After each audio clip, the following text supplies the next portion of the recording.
गजल जाओस् न त दाइ ठाउँको ठाउँ उनले हुन्छ भनिन् र त मैले आश गर्नु परेछ मैले आश गर्नु पर्यो हुन्छ भनिन् र त मैले आश गर्नु परेछ उनका लागि कोरियन भाषा पास गर्नु परेछ के गर्नु पर्यो जिन्दगीमा भयो फेल छोडिन् उनले भट्टीको बास गर्नु परेछ उनले हुन्छ भनिन् र त मैले आश गर्नु परेछ।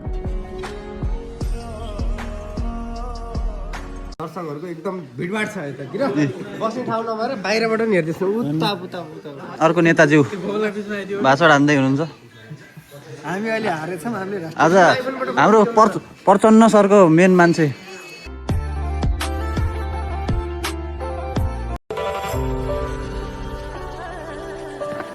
Hello everyone welcome back to my new blog.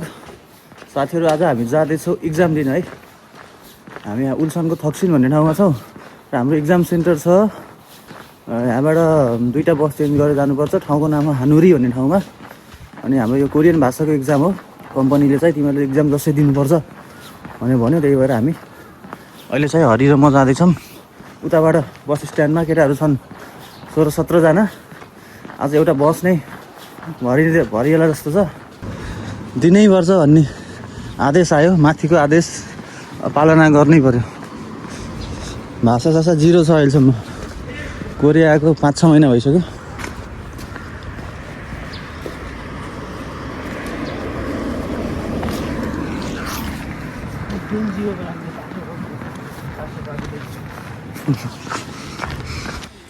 साथीहरूलाई हामी बस स्ट्यान्ड आउन लागिसक्यौँ।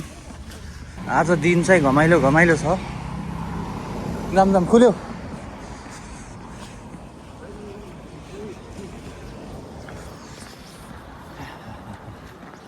जाडो छ साथीहरू, जाडो छ। ल साथीहरू हाम्रो केही साथीहरू चाहिँ यता आइसक्नु भएको छ। Hello hello welcome to my blog. Welcome to my blog. Welcome to my blog दाई। हेलो हेलो नमस्ते नेपाल। हेलो अनि हाम्रो टिकाराम दाई गजलकार है। वेलकम टु माई ब्लग दाई। ल ल ल अनि हामी यो गरेर गयौँ भने गाडीमा होइन यो रेलमा नि चल्छ जस्तै छोनी यो पैसा काट्दैन अहिले महिनामा 1 महिनामा जति हामी चढेछौँ नि लास्ट महिनाको लास्ट 2 तारिक एउटा गजल जाओस् न त दाइ ठाउँको ठाउँ उनले हुन्छ भनिन् र त मैले आश गर्नु परेछ मैले आश गर्नु पर्यो हुन्छ भनिन् र त मैले आश गर्नु परेछ उनका लागि कोरियन भाषा पास गर्नु परेछ के गर्नु पर्यो जिन्दगीमा भयो फेल छोडिन् उनले भट्टीको बास गर्नु परेछ उनले हुन्छ भनिन् र त मैले आश गर्नु परेछ उनकै लागि कोरियन भाषा पास पढ्नु परेछ हैन गर्नु परेछ। ठीक छ आज कता जाँदैछ हामी यसो ल एक्सप्लेन गरिदिउँ मेरो ब्लगमा। आज कम्पनीले एउटा एक्जामको तयारी गरेर छ। टपिक्स एक्जाम जस्तै हुन्छ नि 40 वटा क्वेसन गएर कतिको केटाहरूले कतिको भाषा आउँछ के आउँछ कतिको समस्या छ भन्नु होला। जाने घजो जान्ने हिँड्ने फेल पासको मतलब छैन हिँड्ने घजको जान्ने हिँड्ने के छ सर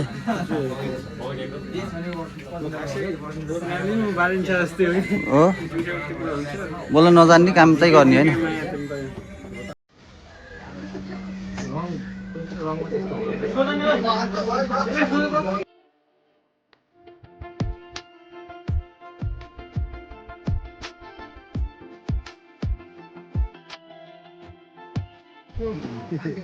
ल साथीहरू बस आयो है त। हामी चढ्दैछौँ ल। हाम्रो आज बस भरिन्छ। नेपाली गाइजहरूले आज बस भर्ने भयो।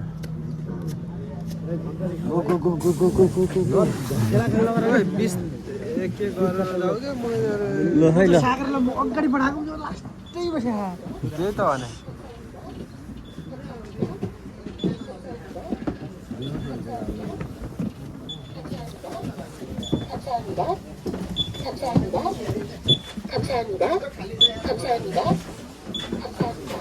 ल बस भरियो।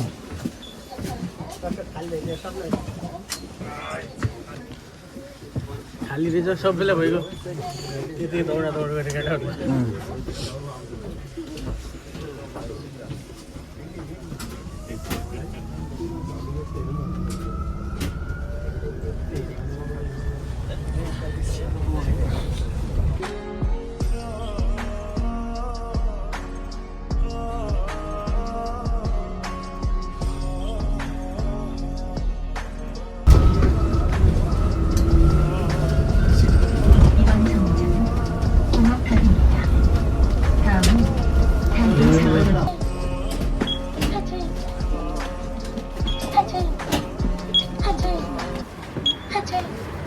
पहिलो बसबाट झऱ्यो। अब हामी चेन्ज गर्नुपर्ने हुन्छ अर्को बस चेन्ज गरेपछि हामी इक्जाम सेन्टरमा पुगिन्छ। यो चाहिँ खुङ्गप थाप भन्ने ठाउँ हो है, खुङ्गप थाप भन्छ। र हाम्रो ग्रुप यो सब हाम्रो ग्रुप हो। सुन दाइ, हेलो हेलो, आज 100 हान्ने होला है? हान्ने 100 हो नि।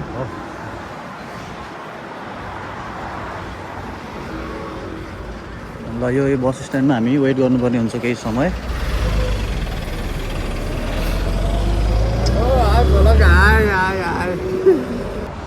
के छ एकदम आज 100 हान्ने होला नि? 100 हान्ने हो सन्तोष? ओइ 100 हान्ने होइन आज? 100 हो नि। ओके साथीहरू, ल हामी जाने अर्को बस पनि आइसक्यो है त। ल खै गोर्खे अरे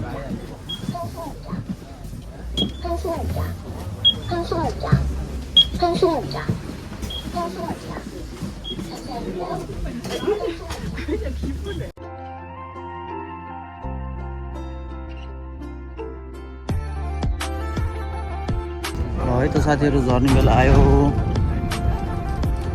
नेक्स्ट स्टेसन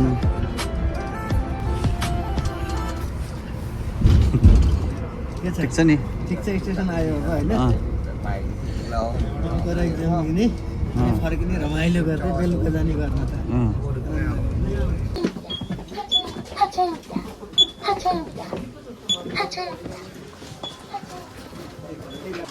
ल है त हाम्रो ग्रुप त ठुलो छ त। हाम्रो त ठुलो हो यो 16 जना, हामी 17 जना, हाम्रो कम्पनीको छ। के हो दाइ, किन हल्ला गरेको दाइ? आज हाम्रो इक्जाम हुँदैछ कि अनि हल्ला गर्ने हो? हल्ला अब यस्तै गोर्खेहरू कहीँ कम हुँदैन, सबलाई ठुला पानी।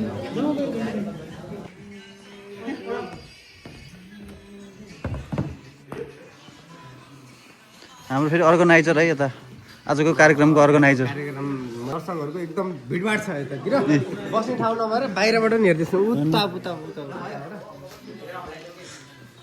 हाम्रो फेरि अर्को नेताज्यू भाषण हान्दै हुनुहुन्छ। हामी अहिले हारेछौँ। हामीले आज हाम्रो प्रचण्ड सरको मेन मान्छे। बस साथीहरू, हामी इक्जाम सक्यो। 100मा 100 पनि हान्यो यार। नेपालमा नि 100 हानेर आएको, यहाँ नि 100 हान्यो फेरि। अब इसिभेन बनाइहाल्नु नि। अब लास्ट इजी क्वेसन थियो यार। नेपालमा हामीले वहीँ गरे जस्तो थियो। त्योभन्दा पनि धेरै सजिलो, त्योभन्दा पनि धेरै सजिलो हो। पढ्न छोडे यति भयो। तैपनि हामीले इक्जाम राम्रै गरेर छौँ। ल साथीहरू, हामी चाहिँ इक्जाम दिएर फर्किँदैछौँ है।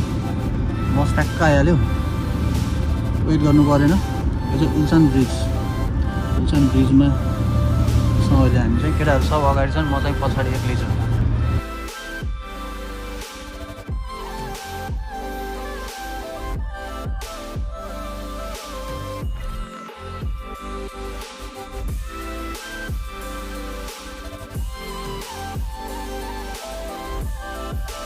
हामी झरिसक्यो है त बसबाट, जहाँबाट चढेको थियो त्यहीँ झरिसक्यो सबैजना।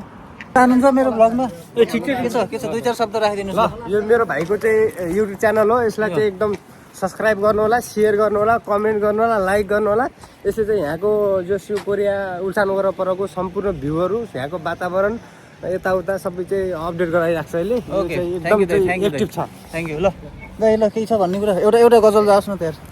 गजल त एउटा मौकामा ल एउटा गजल त खासै यार अब बत्ती बोलाएन मुजी। के गर्न, गजल एउटा भन्नै पर्ने हो। एउटा दिन चाँदनी कि जुनु भन्न गाह्रो छ, प्रिय मेरी हुनु भन्न गाह्रो छ, यो वैँसमा माया नपाउँदा डाको छोडी रुनु भन्न गाह्रो छ। ल थ्याङ्क यू। हतारमा थियो, अर्को दिन हुन्छ है। दाइले अन द स्पोट गजल दिइहाल्नुहुन्छ कि फेरि, यस्तो त हामी दाइ।